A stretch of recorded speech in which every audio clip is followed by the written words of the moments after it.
Hey guys, Andy here. So the iPhone 12 event happened recently. It kind of passed me by, if I'm honest. It wasn't really on my radar, but I was just reading a little bit this morning, watched a couple of videos about them. And I had been thinking, like I almost bought the iPhone 11, but I sort of missed the release of it. So it was halfway in, it was like, I don't know, 5 months after the release.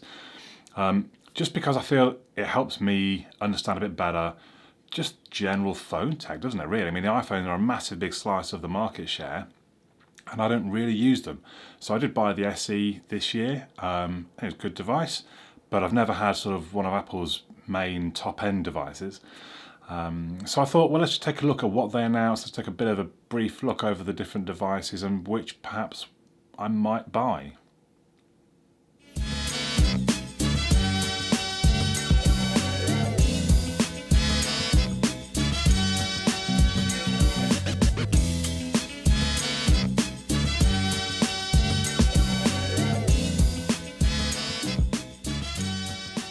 So I'm actually using GSM Arena's comparison page. I know Apple have their own, but I quite like that you can highlight the differences on GSM Arena. If you've not used them before, you put in whichever models you want at the top there to select your 3 devices, and then you click on, so you can have it just all the full specs or highlighting just the differences, which just makes it a little bit easier if we're looking what the difference between the different phones are.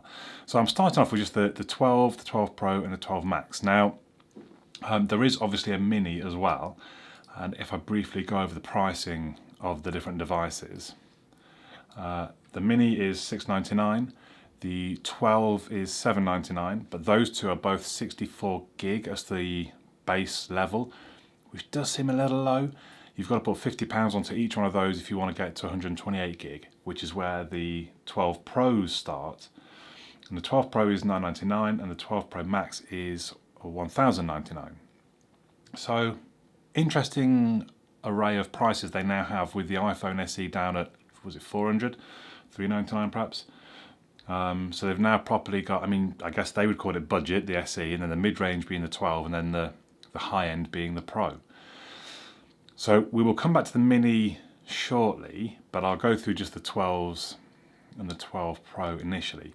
So the only ones available straight away, well I say straight away, in like the next sort of 10 days, are the 12 and the 12 Pro, both out on October 23rd. The Max, or the Pro Max, coming out on November the 13th, which I think is the same as the Mini.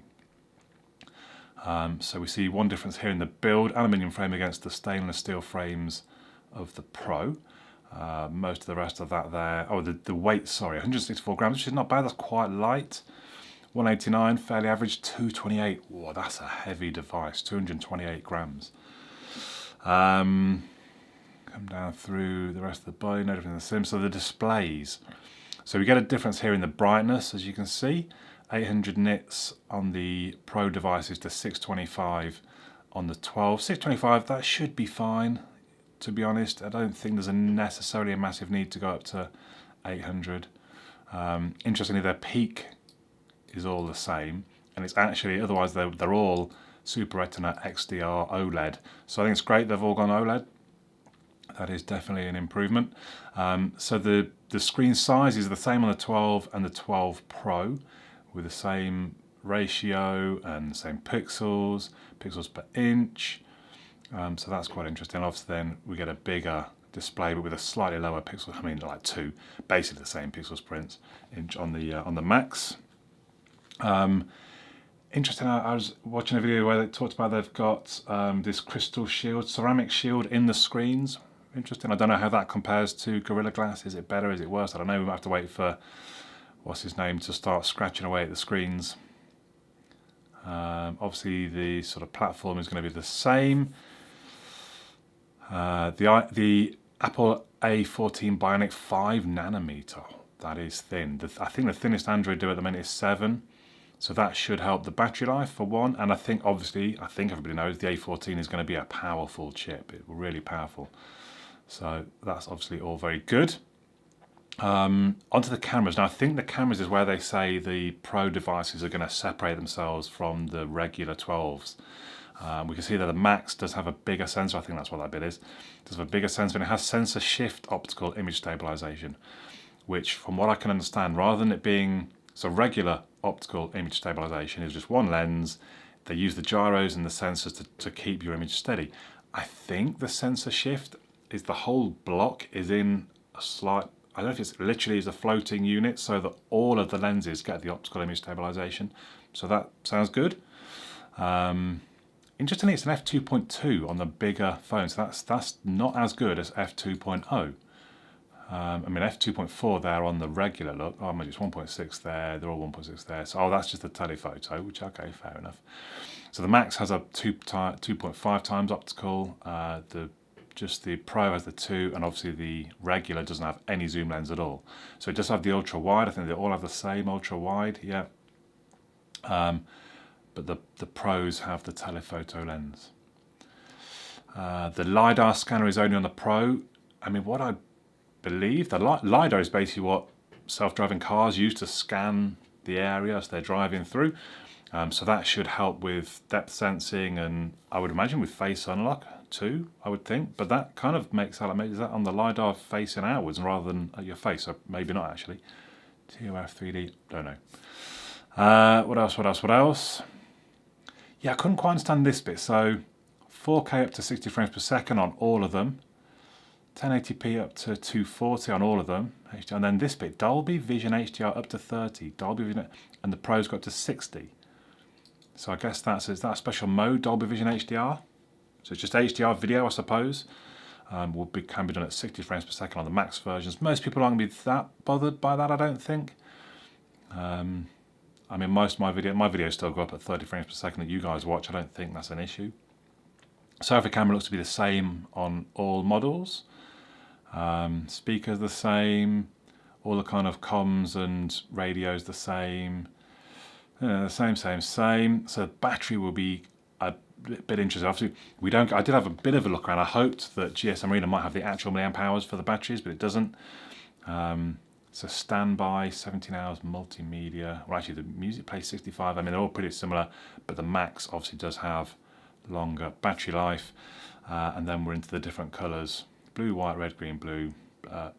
Black, white, red, green, blue. Silver, graphite, gold, Pacific blue for the Pro versions. I do quite like the look of the Pacific blue, I won't lie.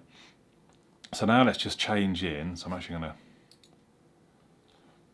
We've still got differences selected, but really I'm looking at the difference between the Mini and the regular.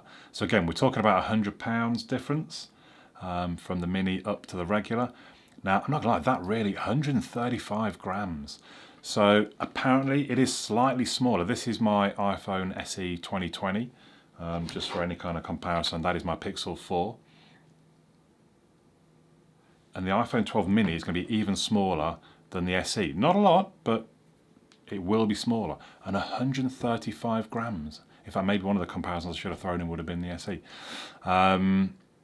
So the screens between the two of the regular 12s will be much the same, obviously smaller, actually a slightly higher pixels per inch, because you're still getting a 1080p screen on the tiny little mini with the 5.4 inch screen. As we said, 64 gig, so I don't think much else changes between, for your £100, you're going to get a slightly bigger battery, a slightly bigger screen, and a device earlier, because the Mini is going to be the 13th of November. Honestly, looking through those, I'm not sure which one I would want to try. I'm not going to lie, there's a good chance I just send it back after the 2 weeks. Like you get with Apple, fair play to them, you get 2 weeks, you use it, and if you don't want it, just send it back. And I'm thinking that's probably what I'm going to do. I don't know, is that morally not right if I'm buying it thinking I'm probably not going to keep it? I think Apple would say, yeah, go for it, mate, because we're going to win you over. So, but yeah, I don't know. So part of me says just go right out for the 12 Pro Max, go for the best to see what it's like. Other part of me says the one I would probably most like to use is the Mini, because I do like the small form factor these days. But then if the small form factor is going to be my incoming Pixel 5, which I'm picking up today, is it a good idea to have the Pro Max kind of the other end of the scale being the big multimedia beast almost of the Max?